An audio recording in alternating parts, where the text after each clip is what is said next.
Evening or good morning to some of you guys. Good evening, think differently people, or good day. Good day. Good day. I guess that's why you say good day, because it could be any time. Good day. Good day. So you say it far more Australian than I do. Yeah, I don't know. Yeah. We'll let that decide. Yeah. So so we are on, and while we're getting started, we want to take a minute to say we're making some adjustments. And so depending on where you are in the world, next week we will begin starting 30 minutes earlier. So Central Standard Time, 6 p.m. Eastern Time, 7 p.m. Western Pacific time, 4 p.m. 4 p.m. Beth, you're going to have to tell us what time. Yes. And so. Oh, thank you, Beth. Nice. And on cue, there she is. There she is. So we're making adjustments just for a number of different reasons. And so at least for the rest of the year, probably, we will be starting on the hour instead of the half hour. So a half hour early.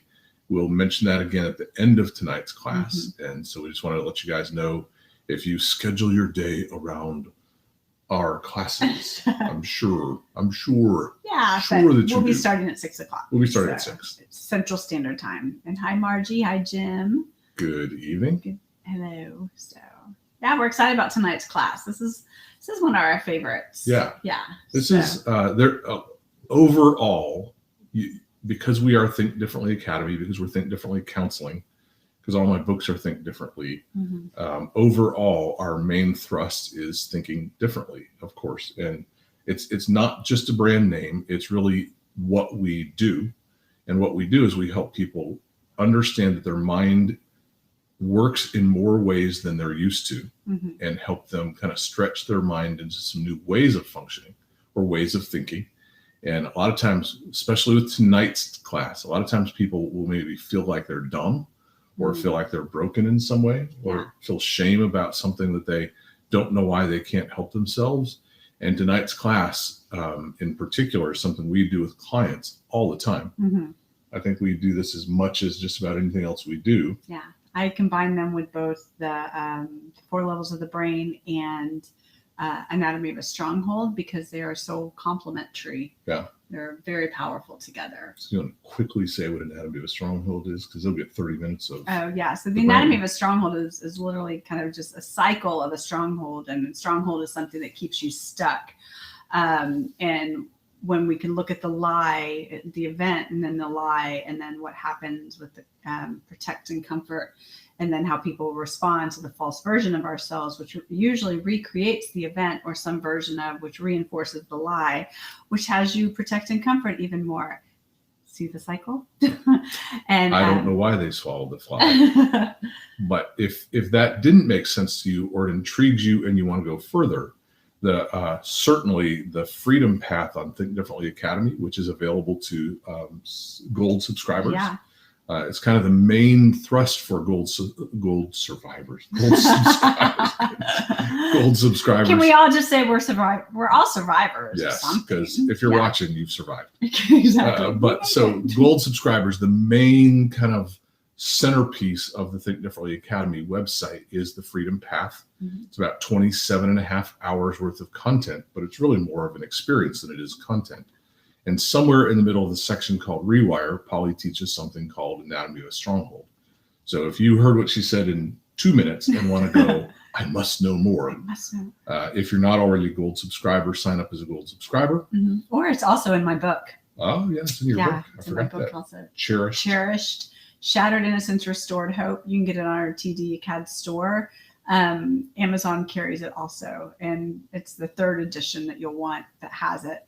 My audiobook is 2nd edition, which obviously you wouldn't be able to see diagrams in an audiobook. Yeah. But okay. So I just want to say hi to Margie and Belinda and Beth, of course, and Claire and Betty. I saw Bethany and Bethany and Cassandra and Catherine and Darla. Yep. So nice. Good to see you guys. Good to see you all tonight. So what we want to do tonight is Claire. go over the second half of what Polly talked about, and that's the 4 levels of the brain. Yeah. Which you'll see the overlap, and especially if what we teach tonight helps you in some way, jump over to the Rewire portion of the Freedom Pathway and see, even if you just watched that part, we recommend the Freedom Pathway be a whole path beginning to end, right? Yes. You guys everything is a process, and we're very intentional on how we did the process. And so with the teachings and things like that, they kind of help, I usually have a visual for it, and I don't have a visual for it right now. Builds a foundation. Builds a foundation. Each one leads to the next. And so recommend the whole path. So let me also say, think differently like we started out. Think differently is not about helping you think new thoughts. Think differently is about helping you navigate the processes of your mind. Biblically, we might consider that the renewing of the mind. And I could actually dig into the language and show you that that's actually probably much more accurate to think that we're changing the processes of the mind, not just taking old things out and putting new things in. We're actually changing the way that we utilize our mind. And so Think Differently is all about that. This whole series really is about all of us looking together at what it literally means to think differently. Mm-hmm. So last week we talked about left brain, right brain, and the difference between the two. The right brain is all about attachment, connection, and experience. The left brain is all about label, analyze, and organize. Mm-hmm. And so we, talk about that when we learn with the left brain, we don't necessarily experience what we learn with the left brain. So we have to find ways to learn right-brainedly. Mm-hmm. Right-brainedly. Right. Tonight, what we're going to talk about is a whole different look. Before we kind of slice the brain this way, tonight we're going to slice the brain this way. I feel like you should sing a Bangles song. Yeah. Anyway, so we'll talk about how to slice the brain horizontally instead of vertically. And of course, we're not slicing anything. You guys know that, but we're examining the brain from that direction. So can I just kind of say this piece? Yes, I was going to do a thing, but go piece away. No, because I was just going to start in. Go. But, I was too. Okay. You should go first. So take your hand, left or right, doesn't matter, because we're not left and righting brain. And I want you to put it on the back of your neck. And I want to introduce you to your brainstem. You know it well. Yes. Whether you realize it or not, you know it well. Exactly. And this place is where, is it 5 F words now? We can keep building, but yeah, okay. I think 5. Right now we're at 5. Bob found a new one, which is like freaking brilliant. Well, I found it because it's mine. Yes. I found it because it was like in my good job. My hidden it was brain. In your in your hidden brain. Then he found it, and so you've got your 5 F words. You've got fight, flight, freeze, faint. Actually, 6. 6. Fawn and faint. I mean, fix. Fix. Yeah. So thank you for fixing that. Sure. Appreciate that. I told you it was in mine. So your brainstem, everybody needs this. Like you need to have your brainstem because it's what keeps you not from dying. Wow, that was horrible grammar. So let me try. Yeah. So when we talk about this, you're going to hear from the bottom to the top that there are 4 levels to the brain. Think about the middle, and the top half has one particular function. The bottom half has another function, the brainstem being one of the 2 parts of the bottom half. And the way we think about it, the whole bottom half of the brain is about keeping you not dead. Mm-hmm. I always say that there was a young man who I've spoken to a number of times, and I said that to him. He said, is there a difference between not dead and alive? And I said, absolutely. That's the key difference here. Mm-hmm. The bottom half of the brain is designed to keep you not dead. Both the brainstem that Polly's introducing us to and the midbrain are really designed for survival. Mm-hmm. But you want to live abundantly. You want to live fully. You want to be completely the person you're created to be. Mm-hmm. We have to learn how to get above the midline and get into the upper 2 parts of the brain. And when we talk about thinking differently, we really want to teach you tonight both to identify and some processes to move from the bottom of your brain to the top of your brain. Yeah. So it's fight, flight. The brainstem is fight, flight, freeze, faint, fawn, and fix. And sometimes people get stuck on the fawn. So usually what I talk about is think of a puppy dog. And their owner keeps beating them, but the puppy dog keeps coming back like, I love you, please love me. And in those, what we end up doing is they don't actually end up helping us have life. They keep us trapped in the bottom part of our brain. And in that, when your brainstem is triggered, it releases adrenaline, which is an important chemical. So if a bear jumps out in the woods and says, roar, and you go, I think I shall run. Of course, you're not supposed to run with bears. Mm. But the brainstem goes, we told you to run, you're going to die now. And so some people, we all have one response. It's usually the strongest.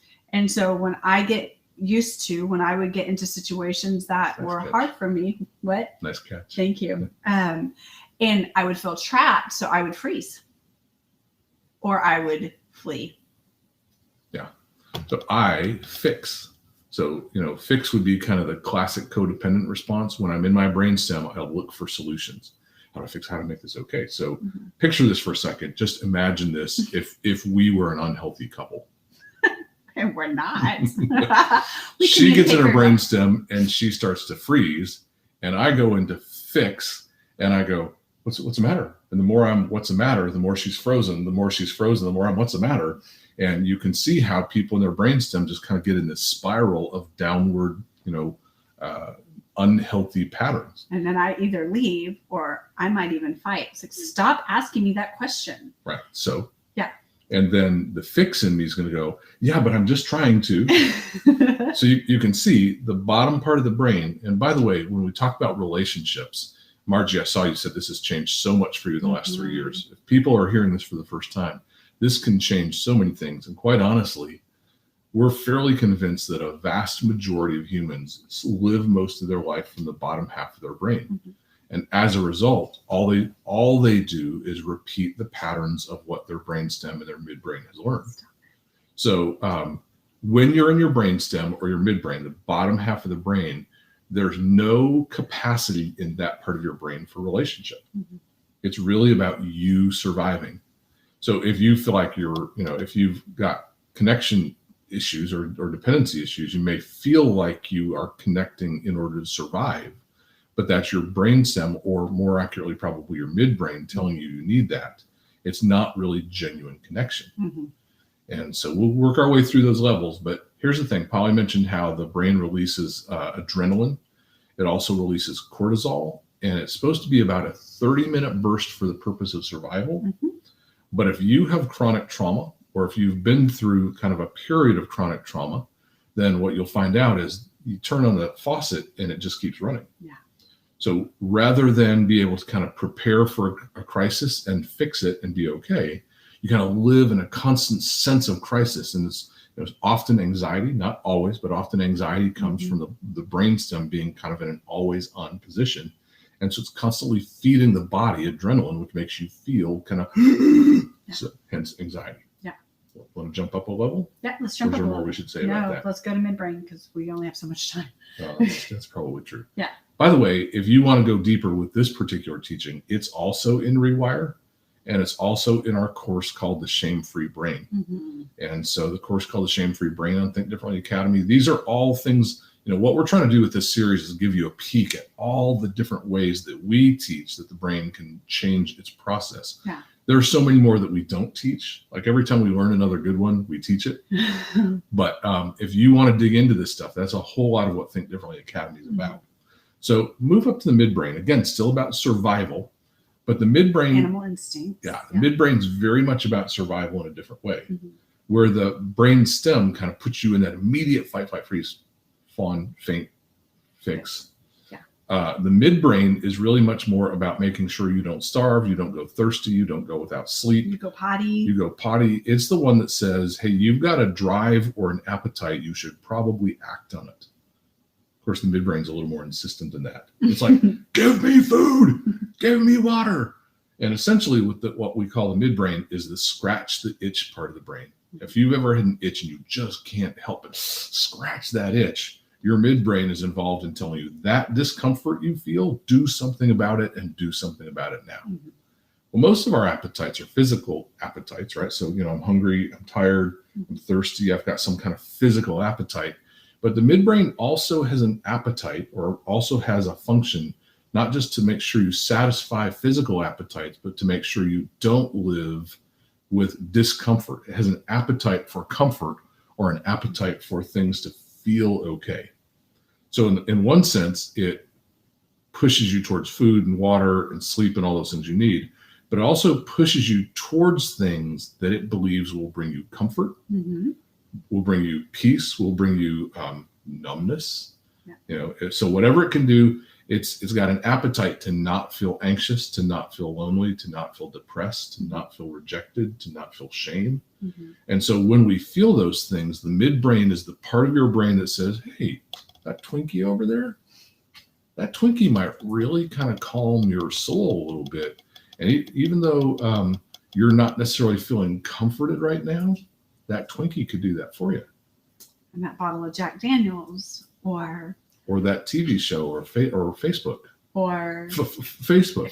If I stay really busy and I'm helping people all of the time, or masturbation, or sexual activity of any kind. TikTok. No, not TikTok. Not everything but everything. TikTok. TikTok is great. Yeah. Yes, TikTok. Yeah. So the midbrain is the part of your brain that says, you've got an itch, you better scratch it. And where the lower part of the brain releases the chemicals cortisol and adrenaline, this part of the brain gives you something that's incredibly desirable. Mm-hmm. It gives you dopamine. Ooh. And I always want to go, why do you think they call it dope? Right? I learned this in my reading a couple weeks ago. I'm reading a book I'll mention later. I'm reading a book, and it said that actually cocaine, the main reason it's addictive isn't so much because of the function of cocaine itself, but because what cocaine does is it turns on the dopamine switch and leaves it on. Wow.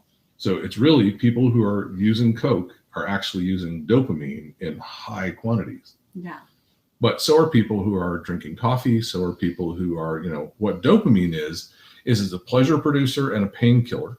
And it's why when the nervous system feels anxiety, feels lonely, feels rejected, it's why it's like, I must feel no pain and I must feel pleasure. Mm-hmm. So dopamine is that thing that you go, oh, it's literally the response to scratching an itch, or what a certain coffee company calls that first sip feeling. See, when you take your first sip of coffee and you can go, that's not caffeine that's doing that, because one sip is not enough caffeine to settle your soul. That's dopamine. When you finally complete all of the rituals and get the first sip, it's like, there's the dopamine hit that you've been waiting for. Everything else is just like sugar and cream, at least for me. I don't know if coffee counts. You probably shouldn't put it in that category. Kind of like TikTok. There's certain things that don't count. We don't touch that one. But the midbrain, obviously, as we're talking, is then the center of addiction. Right. So people who find themselves in compulsive behavior or compulsive use of a substance, compulsive relationships, those things come from the midbrain, because what it's saying is the way you feel is not okay. I can tell you how to feel relief. Mm-hmm. By the way, I think we've said this in other classes. People don't struggle with addictions because they like what they feel when they use their substance or behavior. They struggle because they don't like what they feel without it. Mm-hmm. Midbrain is not saying you'll feel better when you do this. It's saying you won't feel bad anymore when you do this. Yeah. And so, we always say that at the root of addiction is not bad habits. At the root of addiction is pain that needs some help. And so, but we also would say, and we'll talk about this more in just a few moments, at the root of addiction is a lack of connection, because a lot of the healing we need for the pain we feel comes in genuine, legitimate connection. Mm-hmm. And so the midbrain is the one that gives you a shortcut or a counterfeit to say, hey, you feel anxious, rejected, fearful, lonely, scared, whatever it might be. Yeah. Or to use what is the HALT abbreviation that they use in addiction teaching? Mm-hmm. Hungry, angry, lonely, tired. They always say, be careful when you feel HALT. Hungry, angry, lonely, tired. When you feel those things, the midbrain is going, I know how to fix this. Mm-hmm. And here's the thing. It always tells you how to fix it based on your family of origin or early life experiences. So let's take a quick look at that. If you were raised in an addictive family and your midbrain is pushing you, it's going to push you to one of two things. It's going to push you to A, use a substance of some sort to comfort and to kind of minimize your negative feeling. Or B, it's going to push you to fix somebody who has a problem. Mm-hmm. There's the fix part of the brainstem. Yeah. So the midbrain is that part of you that drives you to act. You will feel driven. You'll feel deprived if you don't act.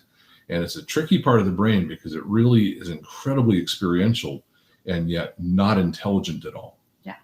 It's also incredibly programmable. Mm-hmm. But we should probably move to the next part. Yes, let's move up to the upstairs part of our brain. We're now at midline. Let's jump up to the first part. And if your brain looks like this, like this. No. Your brain looks like that. Everyone's brain sort of looks like a fist, but that's a bad angle. Like this. There you go. Like that. So, brainstem, midbrain. Here's the limbic system, which is the next part up. The limbic system just above the ears and just below the cerebral cortex. The limbic system is a set of or a collection of parts. It's a system in your brain. It's not just a single lobe, but it's a collection of lobes. And if we could boil it down to its primary function, it is connection. Now, this is an important distinction to make because connection and the function of the limbic system releases a very specific chemical that feels a lot like dopamine, but with some very meaningful differences. Mm-hmm. So here's the difference. Dopamine is like this: high, crash, high, crash, high, crash. Oxytocin, on the other hand, is like this. Feels better and better and better, and it stays. Also a painkiller and a pleasure producer. The oxytocin produced by the limbic system really gives you kind of a meaningful, long-lasting dose of pain-killing, pleasure-producing, and it also fosters connection. It's both the result of connection and it fosters connection. The word that keeps coming to mind for me is peace. Peace. Like it gives you just this overwhelming sense of peace. So genuine connection really gives you peace. There's a whole section that we do. We won't take the time to do it tonight. Let's not talk about the 3 because of time. Okay. But it's super important. So you guys go to some of the other places and look at this. When we talk about connection and the release of oxytocin, there's a whole lot of literature coming out these days and research coming out these days that ties connection to the cure or to the healing of addiction. So a lot of times we think addiction is more about, hey, I'm sober, but the research that's coming out now says that it's much healthier and long-lasting to say, now I'm connected. Mm-hmm. Sober is just when you're not using, and based on a lot of other kind of processes, when you're dealing with the issues of your internal mechanisms of addiction. But connection says, I don't just deal with it internally, but I actually get relief from it in a way that's healthy and ongoing. Mm-hmm. So it has a lot of similarities to the feeling of dopamine, but it doesn't have the crash, and it builds healthy, meaningful relationships. And so what I always say is that the top part is connection. The midbrain is counterfeit connection. Yeah. And in fact, one of the things we want you to know is that everything you do can come out of either the midbrain or the limbic system.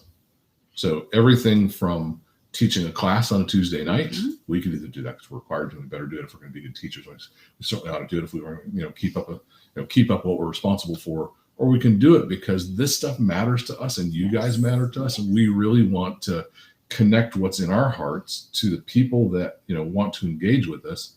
Either way, we teach a class on Tuesday night. Mm-hmm. You can kiss your spouse out of the midbrain because you think you ought to, or because you have an itch to scratch, or you can kiss your spouse out of genuine connection. They feel very different, but on the front end, either one will lead you to the same behavior. Let me name one more to show why this matters so much. You can do any of the practices of religion out of the midbrain or out of connection, out of the limbic system. And to me, that kind of illustrates why it is that so often we can go through the practices of our spiritual life, but wonder why they don't really, quote unquote, work for us. Mm-hmm. And the point is, the goal of all of the practices of spiritual life are about connecting us to our source, to our creator. And when we go through any of those practices out of the desire to get it right, the need to perform, the striving, the expectation that if we don't do this, things will go wrong, the expectation if we don't do this, God will be disappointed, life will fall apart, mm-hmm. people will be disappointed in me. I will be judged. I'll be judged. All those different things that keep us doing the quote unquote disciplines of our faith. When we do things out of the midbrain, we're not actually doing any of the disciplines of our faith. We can read our Bible and never connect to the words on the page, much less connect to the author. Mm-hmm. We can pray and never connect to the one we're praying to. We can attend a worship setting somewhere and never connect to the one we're there to worship.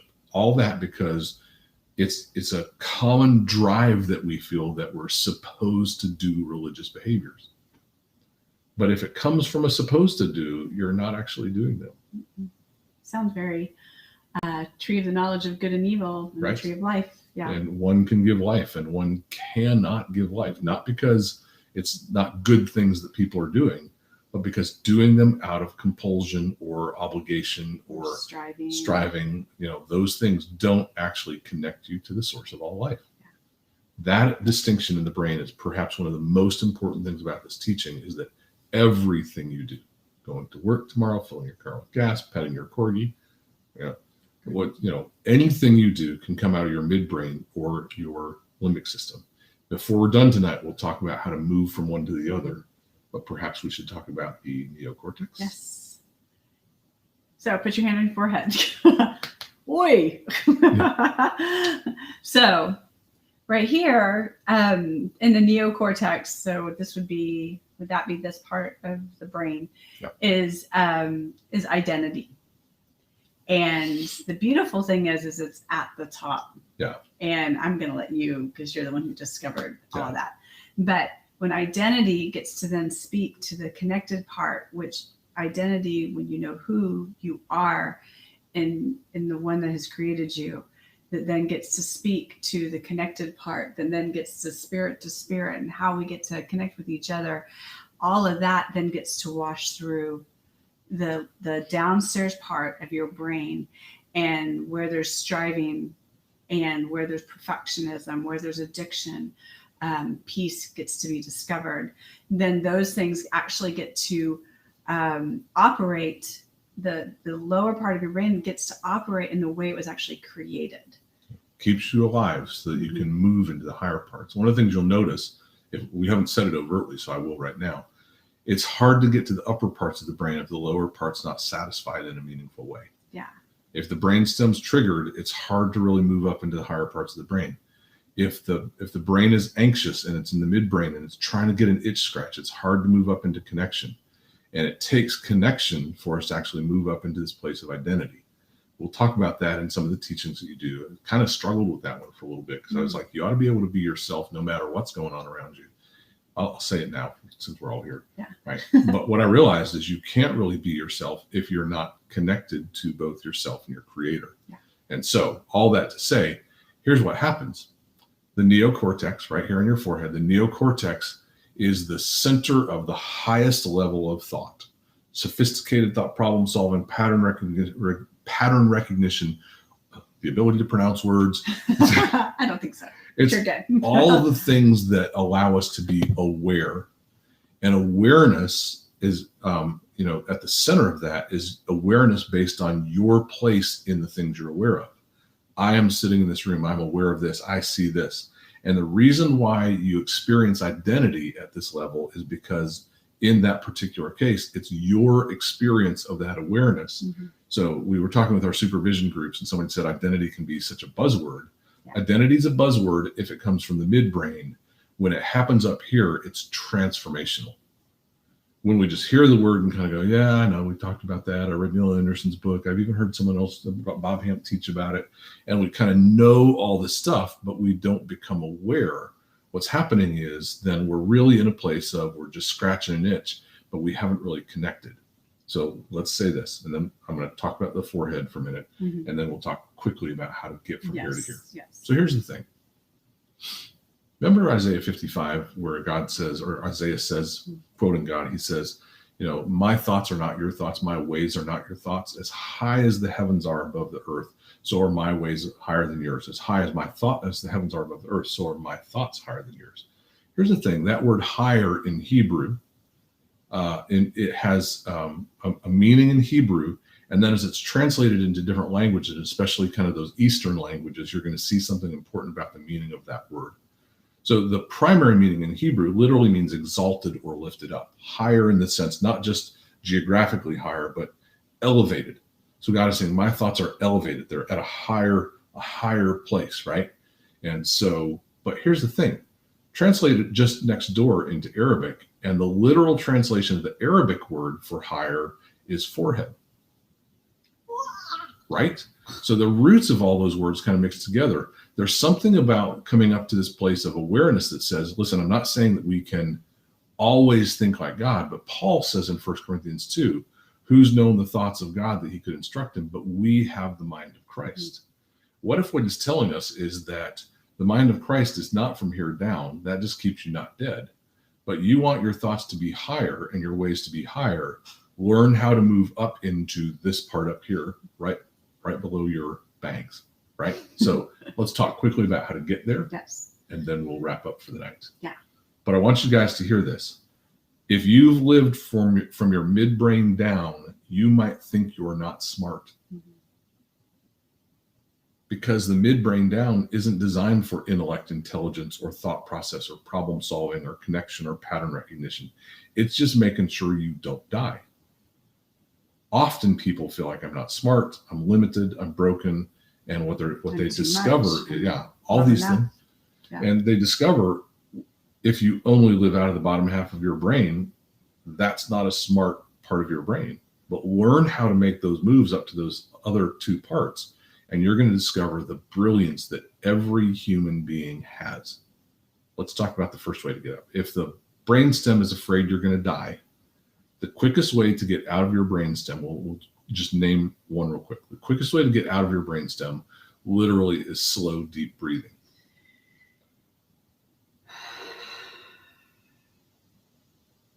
When the brainstem starts to get deprived of oxygen, it starts to feel panicky. And a simple, slow, deep breath. See, the body speaks to the brain more than the brain speaks to the body. The brain is a control center, but the body is sending messages upward. And if you're breathing shallow, breathing fast, if you're kind of tense, do you have your watch tell you that you should breathe? Yes. It's basically all the time, right? And it's some pretty funny moments. Yeah. And it's basically saying, hey, your brainstem is letting me know, even though it's really going by your pulse and stuff. Your brainstem is letting you know you need some oxygen to let your brainstem know you're not dying. Mm-hmm. Slow, intentional, deep breathing can really immediately begin to affect the function of the brainstem and let it kind of release. And another thing that we help people do to get out of their brainstem is to ground, which is to use your senses in the present moment. What do I see? What do I hear? What do I smell? If you're in the right place for that, what do I taste? What do I feel? Mm-hmm. And then I always tell people, vocalize it with your mouth so you complete the circuit cognitively speaking. And so those things help the brainstem go, okay, I'm present and I'm not dying. I can let go. Yeah. So getting out of the bottom half of the brain really is about letting the bottom half of the brain know, A, you're not dead. Let me tell you what I often do with people sitting in my office, and we'll just demonstrate really quickly. One of the things that I tell people is sometimes you can get to the upper part of your brain by making a connection with somebody and letting that pull you out of the brainstem. So a lot of times when I've got clients who are just racing through the conversation there, you can tell that they're just disconnected from self. I'll say this, hey, look me in the eyes for a minute. Mm-hmm. Just take a minute to breathe in. Just look me in the eyes. And I know it's uncomfortable. It's probably not uncomfortable for you. No. But that eye contact is a meaningful behavior of connection. Yeah. It both leads to and produces connection, which then starts oxytocin flowing, and can pull you out of the midbrain and into the limbic system. So that flow that connection, that intentional connection to somebody you love or to you, connect to your own heart, because from your heart flow the issues of your life, mm-hmm. and you have to tend it well, right? And make those connections, and that can pull you into the upper part of your brain. Was there another one? The what I call the power of the pause. Mm-hmm. Like you feel yourself caught, you feel yourself like revving up, or you feel yourself sinking. Taking that deep breath, connecting to self and then to God is in the power of the pause. Take time to pause. Yeah. Like, we can, and so it is that there's something to the power of the pause, and it's really all about connection.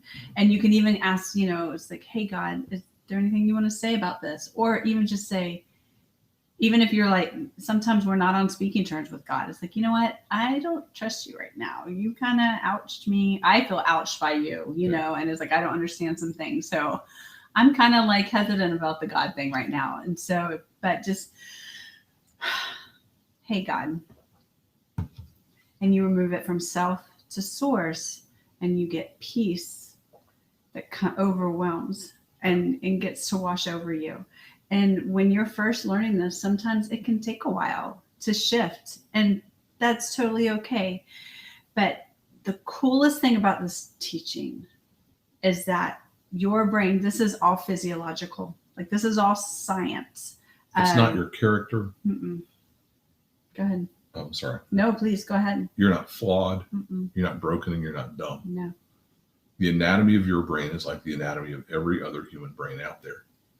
And a significant part of thinking differently is to realize that if you've been taught certain things in your life and it all fed into your midbrain, you can do everything you've been taught, and it almost isn't available to you, even though you quote unquote know it. Right. The midbrain is just designed to kind of run on a hamster wheel. Yeah. Learn to move up into those upper parts of the brain, breathe deep, make connections through your senses, the power of the pause, and just letting your mind kind of become aware of the present moment. In those things, what happens is you start to move or make eye contact with someone who matters to you or someone you've just met. Those things move you into the part of your brain that is undeniably brilliant. We've taught this to a number of people who start to practice this, and they go, I don't think I've ever been in the top half of my brain. Yeah. People our age, which I know we're young, but still, people our age who say, I've lived my entire life in the bottom half of my brain.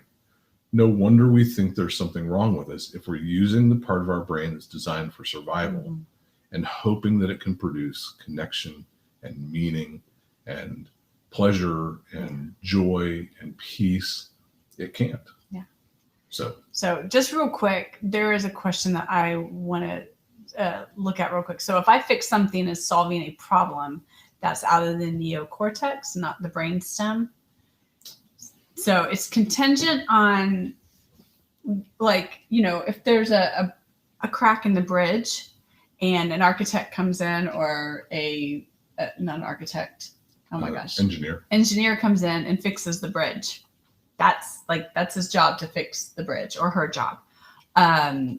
If we're fixing things, that, help me with this one. Go. So like I said a minute ago, everything you do, fixing a bridge or fixing a relationship, can come either out of the top part of your brain or the bottom part of your brain.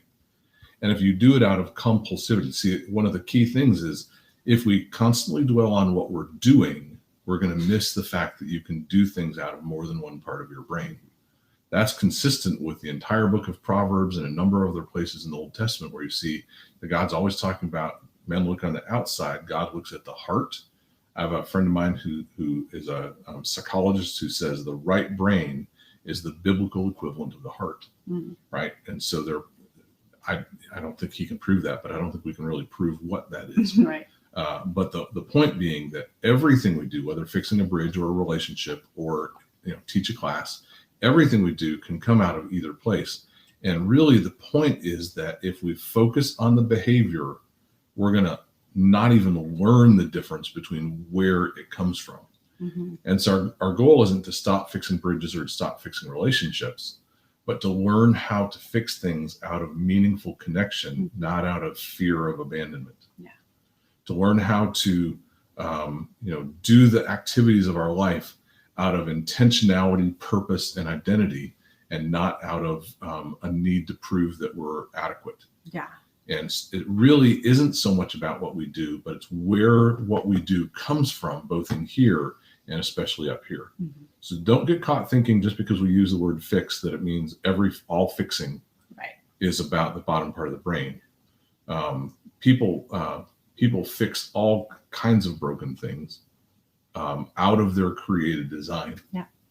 And yet, they could tomorrow do the same thing and come out of their midbrain. So And if y'all have any other questions, Joyce, I see you have a question, but we are out of time. So if you want to write it, I don't know if these comments stay. They do. They do. It's fantastic. So maybe one of us can pop on and answer some of the questions. So we are so glad y'all joined us. We also want to remind you that next week we are starting our Tuesday night classes at 6 o'clock. We're backing it up 30 minutes. So that's 6 Central Standard Time. And that's kind of for the indefinite.